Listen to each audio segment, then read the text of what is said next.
Greetings! Welcome to the devlog for update 60 of hot dogs, horseshoes, and hand grenades. We're going to start off as always with a quick sound check. Make sure speakers aren't up too high. Wonderful. So what have we got for you this week? Well, we have got, we've had something huge happen this past week on Halloween. I soft launched Return of the Rot Wieners. But we're going to start off today by taking a look at a toy I had wanted to have ready for Wednesday, but it wasn't quite ready. So let's jump on over to it. That's right, H3 finally has its first flamethrower. This gorgeous looking junkyard sort of version. Plug this in here. Dr. Boner's industrial strength nail polish remover is one of our two fuels. Let's come over here. Let's just fire this in the open and see how this works. The tank is going to give you about, I don't know, around 15 to 20 seconds of continuous fire for it. It has a foregrip we can grab and a stock, so we can aim this if we want. You can even throw a rail on it. So if I pull the trigger down, boom, we get some flame coming out. What's cool though is we've got this adjustment lever in the back where we can tune how we want the flamethrower to behave. If we pull it all the way back towards us, we're going to get something in a way closer to a melee weapon. Big particles, widespread, short range. You can see as I let them slide along the ground, we are only making it from here to about that wall at max. But great wide coverage. If we dial it forward all the way, we get something significantly more scalpel-like. Small particles, much greater distance.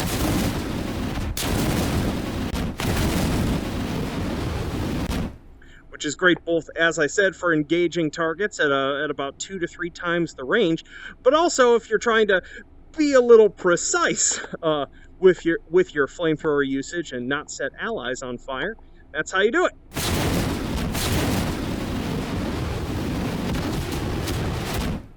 Oh, we are out of fuel. Throw that away. Pop in another one. And obviously these settings can be tweaked on the fly or to some area in between. Throw that away. Let's work on with a fresh one. Spawn ourselves some Sosigs and see how this works. I've made some adjustments. We got a dancing pair. They're excited too. A little too excited. We have got some adjustments to the way ignitability works. Before, if you sort of continued to ignite, sort of hit an already ignited target with more flame particles, it didn't do anything extra, which actually made something like a flamethrower stink. So I've made some adjustments to that. So let's start really precise with this and see how this goes. Boom! He's a roasting. We're roasting some wieners. So you can see with an initial hit, we'll do a bunch of damage, but it isn't necessarily going to down them completely just because you've ignited them. If you actually have one that's at 100% health, if you actually want to totally eliminate them as a target, you actually have to sustain some fire on them. Oh. Tornation. Dang it. There we go. Yeah. Tornation. Let's pull it out wide. Let's swap our tanks. To say we're getting surrounded. Oh shoot. Zowie. Wider settings great for just Tornation. very quickly sweeping. It also works really great. Oh, goodness. We clear this. Yonk. You can actually sweep it along the ground because the fire sort of slides along the ground to very quickly down a whole bunch of targets. Now pretty much none of them are going to be down permanently. They're all going to stand back up. But if you really quickly need to sweep an area and then say switch to precision,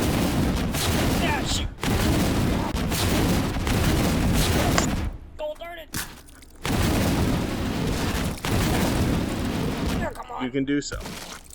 So yeah, multi-function tool. really fun to play with. I'm super pleased with how it functions as well as its performance characteristics, honestly. Oh, goodness. Oh, goodness indeed. So there you have it. And along with that, obviously, all sorts of ignitability, like with the Molotovs, got the same sort of tweaks to damage with this as well. So that, say, if you throw a Molotov down, SOSIGs that are still sort of within the radius of that ongoing fire will take damage just for continuing to be contacted by flame particles from that Molotov. Wonderful. Oh, and maybe don't sprint forward with this. You can't catch on fire yet, but don't build it bad habits, because once I get it working in a way where it isn't too easy to set yourself on fire using a Molotov, the player will be able to be ignited. Take it. Wonderful. Out here. So let's move on to our other scene that we've been working on. So we are over in Return of the Rot Wieners, or should I say Module 1 of Return of the Rot Wieners. I did indeed bite off a little more than I could chew in terms of getting things done in a month. So what is available now in the game, you should think of as roughly somewhere in between the first third and the first half of the game, as it is currently envisioned. There's lots of NPCs there's quests, there's I think 5 different types of Rot Wiener enemies, and a good percentage of the systems. I'll talk in a bit about what I intend to do with this going forward. I'm already patching and adjusting things based on feedback and how folks are enjoying it. But let's just talk about the mode itself, for those of you who might not have been following along super carefully. I'm going to teleport here for a moment. This is a roguelite RPG. And what does that mean? So what that means is you're expected to die. This isn't, say, something like a Fallout game where if you die, you're expected to load a saved game and continue trying from that point. Permadeath is real in this space, and very few things persist. Your quests persist, or rather, if you've completed quests and gotten rewards from them, you will always get those in a run. And now, as of today's update, a couple of the resources that you have also persist. So meat cores that you collect and use for crafting things like translocation energy cores and power-ups and pies and things stay with you even if you leave a run or if you die. So I just loaded in here, but I can go ahead and puke out some of my stored meat cores, and they stay with me. Basically, all you have to do is eat a resource, and you'll be able to keep it. You can do this with both meat cores and with some of the herbs in the game that you use for crafting. So let's mosey on over here. I think I'll switch to arm swinger. One thing to note is that there is now a new wrist menu layout. You can quick switch between touchpad dash, touchpad locomotion, slide, arm swinger, and front-facing teleport. You can turn yourself 45 degrees, regardless of which locomotion mode you're in, which is really necessary, as I have not yet been able to get sort of climbable surfaces into the game. So say I've just started, I'm running along here, I'm like, ooh, an herb, I'm gonna grab one of those. We could grab this. I could eat this for storage for later, or just put it in my pocket because I intend to use it soon. I saw a box up here, so I'm gonna run over here, jump over to teleport, pop up here, open this box. I forgot to grab a melee weapon, so I can't actually open this at the moment. The 22, for some reason, can't open the cardboard yet. It is a little too weak for that. Let's see if we can do a skill teleport here. Oh, look at that. Beautiful. Let's see here. Did I, in this save game, did I complete her quest? No, I did not, but I'm going to... Hi, Sarah. I'm just gonna borrow Sarah's knife here. Come back over here. So you should always be on a lookout while playing this mode for boxes that look like this. They've got a subtle blue rim effect to them. These are sort of breakable boxes. Oh, did it give me nothing? Ah, it gave me nothing. Some of them are empty. As I continue working on the game, there'll be even more types of containers to possibly get loot out of. And for those who are still exploring the scene, all of the buildings that are in the starting area, the Honey Hamlet, are you should think about them as sort of useful starting resources for yourself, or areas that you're going to be crafting things from. So Bobbert Wiener lives over there. That's his ranger cabin. You can get bolt-action rifles from him if you complete his quest. Myra Wiener lives over here. She likes baking pies, which are actually useful as Rot Wiener bait. So if I come over here, let's pull out a meat core. Oh, we accidentally pulled out two. And I lost one beneath the house. Wonderful. Pop that in there. Pop our ketchup leaf in. Boom! We have ourselves a pie. These are a breakable object, basically. I can smash these, I can shoot them, or I can smash them, and they will attract, in this case, let's see what her recipe says, attracts boring old regular Charlies. So yeah, so this will attract basic Rot Wieners. It basically shows up to them like a really powerful visual signal that will get them to aggro it instead of you. I really recommend using them. Looks like we got a random weapon case here. Ooh! RNGesus was good to us.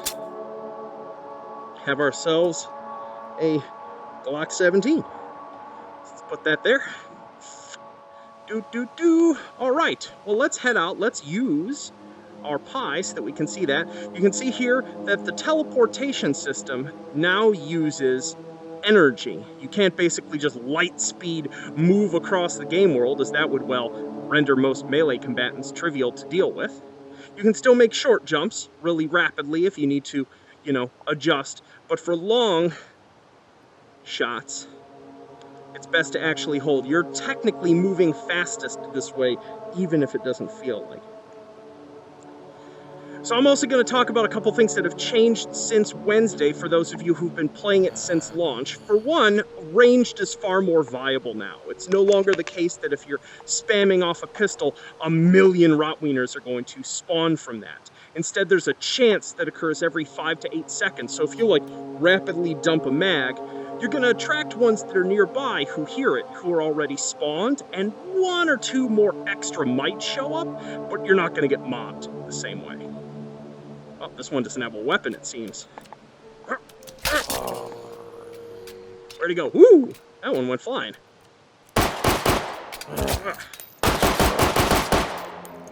Not the best use of my 22. Let's get his axe. There we go. You can tell I don't practice playing with teleportation. Wow. There he goes. There he goes. You know what? Let's drop the Tanto there. I'd rather have the hatchet. So another big change since Wednesday is that meat core spawns have increased, as have herb spawns. Because I really want to encourage you folks to use the power-up and bait systems. Let's see, is he going to give us a core? They still don't spawn a ton from basic ones. Yeah, we didn't get a core. But if we go down by Lakeside, we should totally get one. Switch to touchpad locomotion. Feeling a little lazy. Those of you who've been using Arm Swinger a lot are going to have huge guns by the end of this. Let's move down here.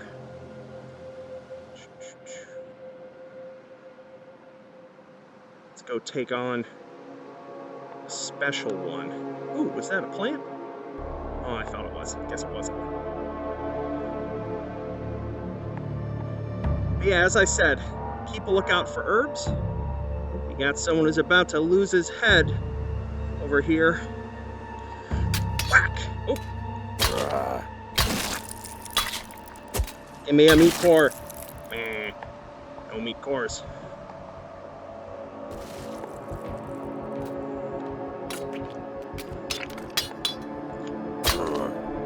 Disarm! Remember, even with the tougher ones, you have an opportunity within their melee strike to disarm them if you hit their weapon. This can be really useful against blutz, the really tanky ones that are red looking, because they take a lot of strikes to bring down, but if you can knock their weapon out of their hands, you can buy yourself a bit more time. Oh, that looks like a glowing fruit over there. Let's pull out.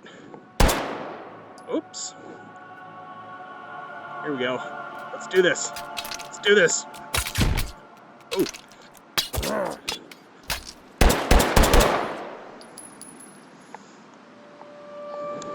Oh, rolling around on me. There we go.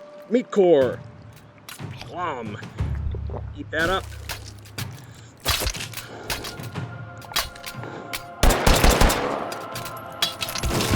Oh.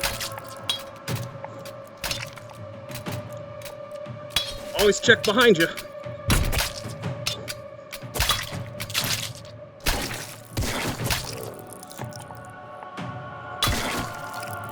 Come on. Need meat cores. Ooh, got 2 of them over here.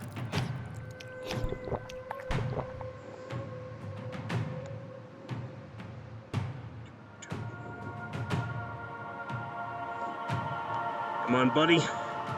Winding ourselves up. Whack.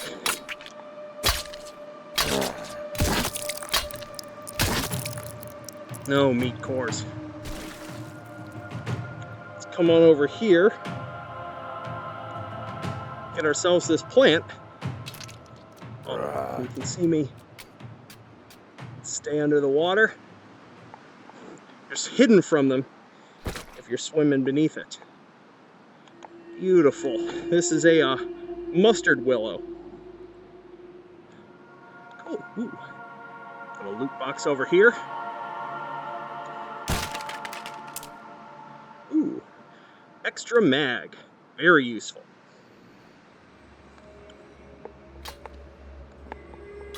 Let's get away from him. Let's go meet an NPC. There's one right here. One of my personal favorites. Voice acted by one of the Rusty Fellows, Lucas. Good morning or night or whatever time this is. Yeah, I don't even know anymore. You ever hear of Harry Wiener? You know, the Master Extreme Fisher Wiener? Of course you have. Well, you're looking at him. I invented extreme fishing myself years back because regular fishing was boring as heck. Indeed. All you need is bait, a grenade, and a good arm on you, and you're set to become a master baiter, just like me. Oh, that sounds fun. Are you here to give it a shot? Totally. What do we gotta do to do this? I'd love to show you how to fish, but I just ran out of bait. Do you think you could do a wiener a solid and bring some back to me? You can usually get some from Myra back in Honey Baked Hamlet. She calls it sweet pie for some reason. If you bring me that bait, I'll give you some pointers on how to fish. With grenades. Sounds pretty exciting. When throwing grenades, make sure you don't punch your TV or monitor. While you're standing in front of it for some reason. That is some great VR advice there, buddy. You're gonna want to move quickly once you open that bait. It'll draw all sorts of things to you, including those Rot Wieners. Gotcha. So I could use this pie here that I've made to actually bait some, or I could use it as a quest reward here. I'm going to use it for that. Deliver it to him. Boom. Which means we now have a reward. In this case, we've got an XM84 flash grenade. Now this will, after I take it, respawn once I've been away from this area for a while, or I've started a new run. And in this case, he probably has some other things for us to do. Could you bring me back some more types of pie? What can I say? The fish prefer some variety in their diet. I heard from Myra there's 4 other kinds. I can pay you back with some other kinds of grenades if you're interested. Sounds great. So I'll take my flash grenade and go on my way. So yeah, there are, right now I believe there's 15 NPCs in all. Pretty much all of them have a quest or 2 for you to do, many of which have cool rewards, like this stun grenade. Let's go take on a blut, get ourselves a few more meat cores.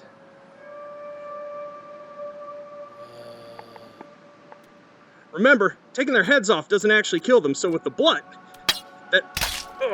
takes a bunch of damage. Hitting them in the head is useful to temporarily stun them, but it's not going to keep them down for very long. So hitting them in the head or even blowing their head up is a strategic decision. You want to save it till you need it.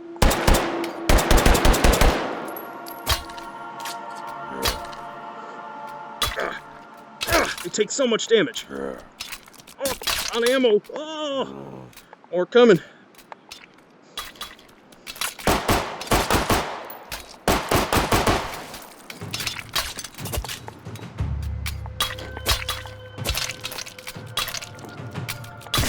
Oh, got a hit off. Oh, that's him behind me.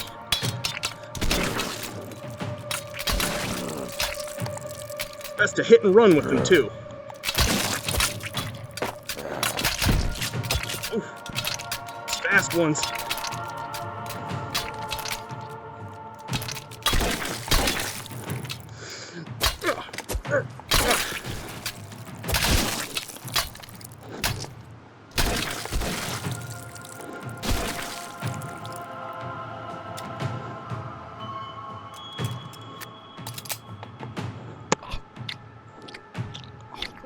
I'll get our meat cores. Thankfully, bullets are pretty slow. Yeah. Want some?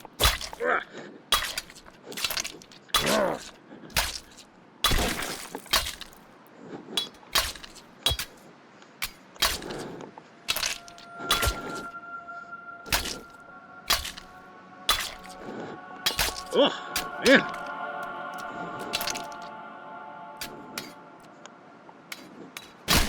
Oh. Whew.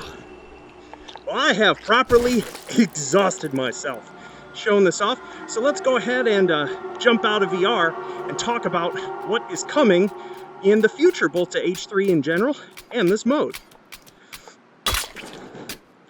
Not today. Yo! So I am well and properly exhausted, especially after this past month of pushing this mode out, you know, making it happen. So let's very quickly go over a quick bug fix and balance tweak list, really aimed at the folks who've been playing Rot Wieners since Wednesday. There's a new exclusive weapon that I did not show off here that is a quest reward that is in the game now that I think some of you folks will quite enjoy. It's been authored by Stefan and it's just wonderful.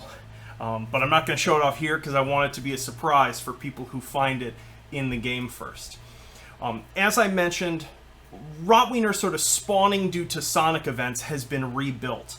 Before, the way it worked is that the chance was based sort of per event, and so what was happening is that me mag dumping very rapidly a 22 LR handgun was very likely to make like 8 or 9 Rot Wieners spawn, whereas firing a single 308 shot, way perceptually louder, was far less so. So now things have been evened a good deal more, and what this means is that if it's a moment where you're gonna shoot, it's a better idea for you to rapidly use a whole lot of force in a moment, because that essentially gets pooled together as a single chance to spawn more Rot Wieners.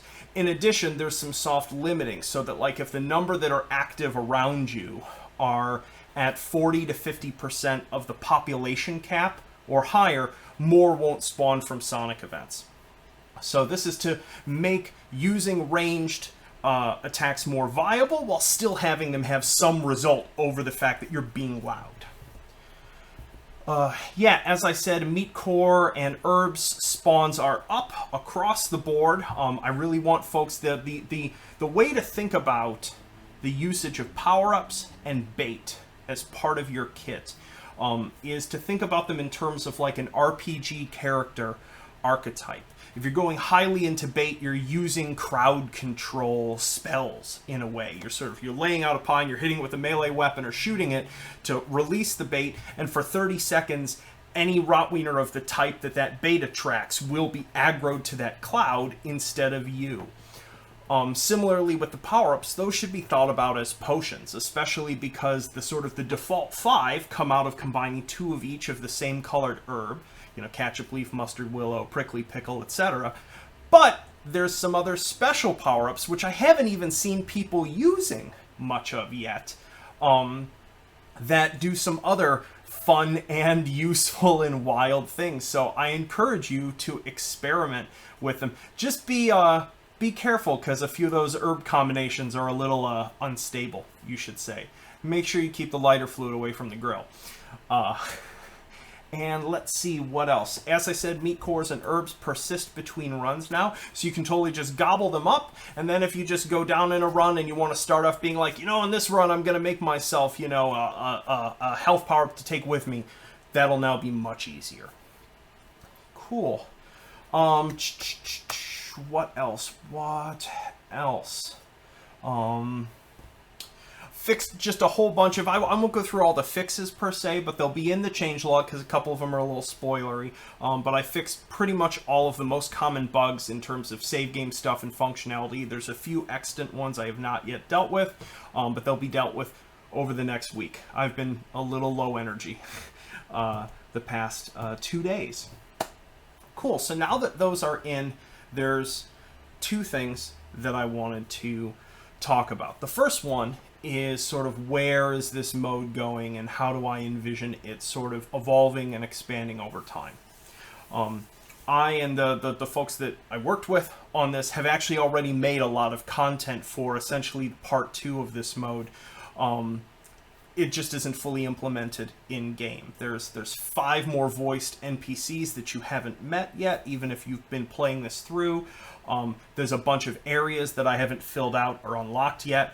Don't cross the giant red X's, though. They will instant kill you because there's nothing past them in the mode.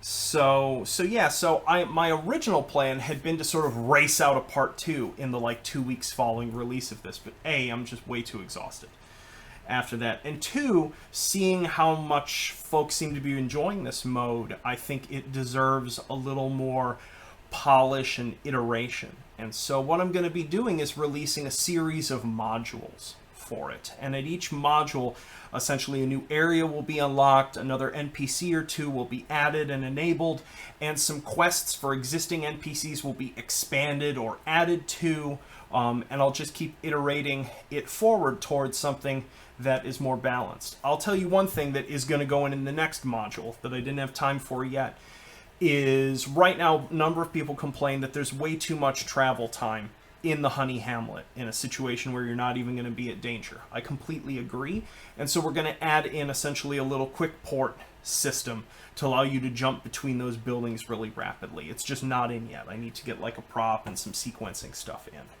So I am listening to, you know, various sorts of feedback and complaints with various things involving just ratio of time doing X thing versus Y time, and just trying to improve it towards, you know, iterate it towards something better in general. Cool. And then the second thing that I really wanted to mention, if I can actually find the document, is I wanted to really highlight just how much effort went in from so many folk for this. I'm going to, in the Reddit posts associated with this video, I've got a full accounting and a full credits list of everyone who jumped onto working on this mad dash adventure this past month. Pro tip, don't try to make an RPG in a month. You will kill yourself doing it. But if you do, make sure that you have a small army of other people who also don't seem to realize that you shouldn't try to make an RPG in a month. So, but I just wanted to highlight a number of folks, you know, call out a number of folks who helped with this. Jen Manulette, who was the co-writer, producer, and 2D artist on this project. She was the one who really came up with the personalities of all of these NPCs. Our co-writing sort of partnership with it was about her creating the sort of flavor and the baseline, and me doing the technical writing to get everything about quest sequencing and conveying information together. and helped me keep this entire project straight, because I realized partway through this the number of people that I was coordinating for this mode was more than I had ever done before.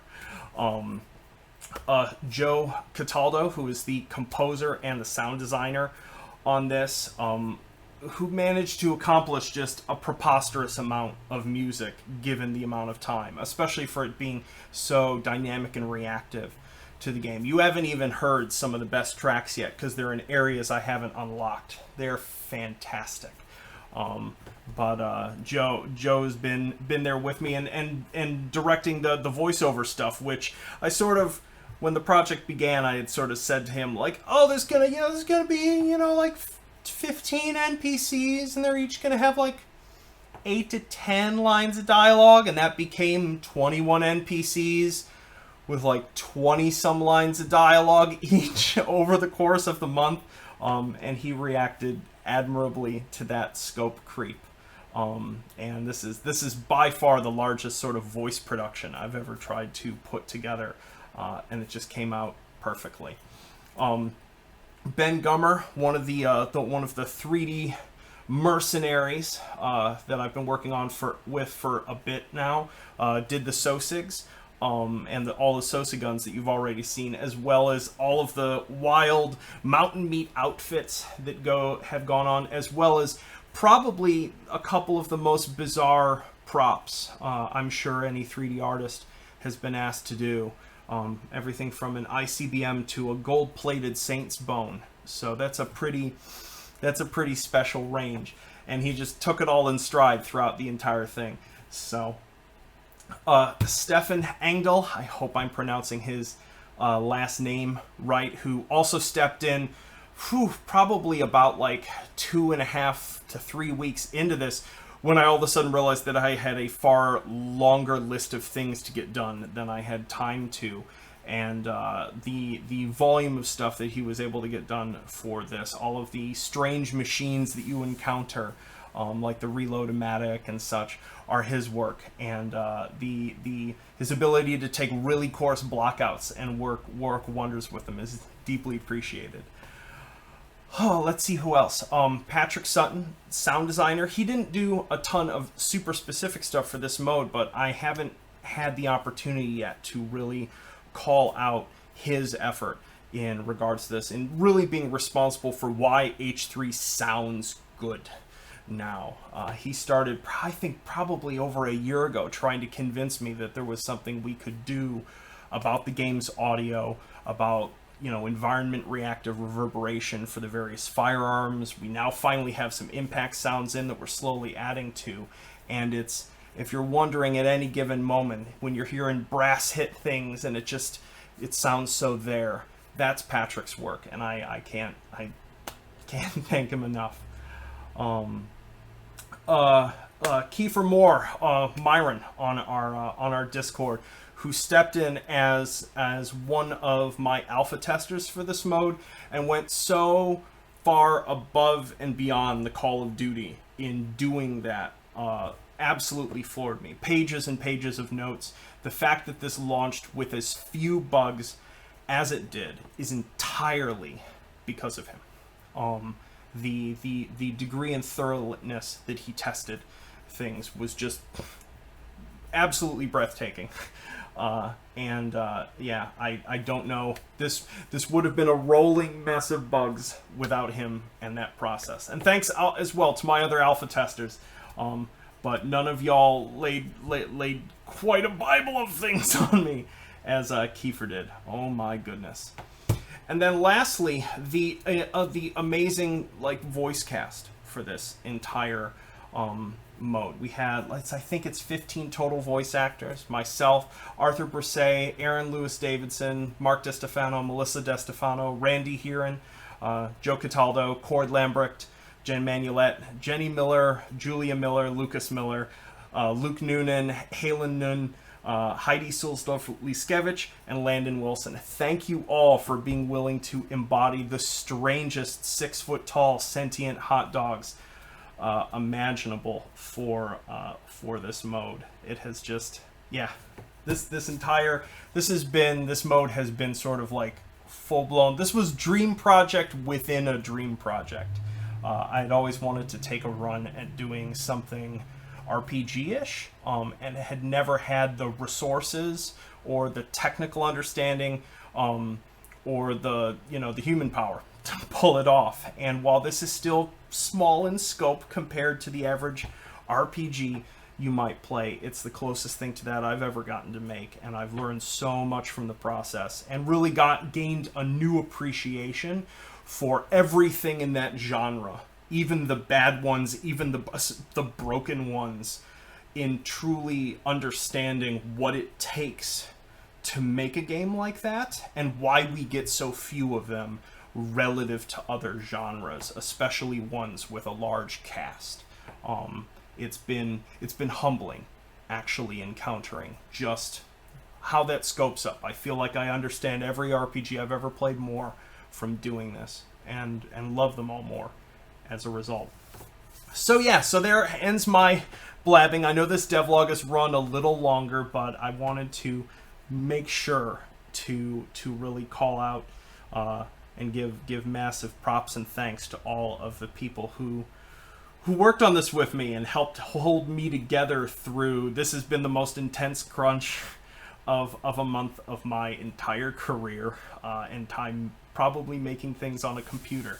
And it's been absolutely worth it. And I'm going to keep adding to it at a way, way, way more relaxed pace now that the groundwork is in. So I hope you all enjoy the mode and enjoy the new toys, and be patient with if something's a little unbalanced or things are still a little glitchy. Please be patient with me.